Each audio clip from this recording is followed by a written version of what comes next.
Welcome. In this video, I'll show you how to fix Steam corrupt update files. Alright, if you find this video helpful, please leave a like and subscribe to the channel for more such tutorials. Now, first up, gotta open up your Steam app. Now go to the top left and click on Steam. Right here, gotta find settings, click on it. Now gotta find the download section, click on it. And once done, at the right hand side, scroll down and find the clear download cache button right here. So just basically click on it and it will restart your Steam app. All right. And once that's done, go ahead and check if it helps. Now, if that still won't work, again, go back to the Steam section right here. Click on settings. Now go and find storage. Okay. In here, just go ahead and find the disk where your games are installed. All right. Once selected, you'll have the three dots right here.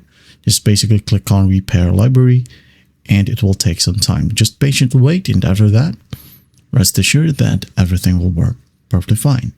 That is it. I hope this video helps and I'll see you in the next one.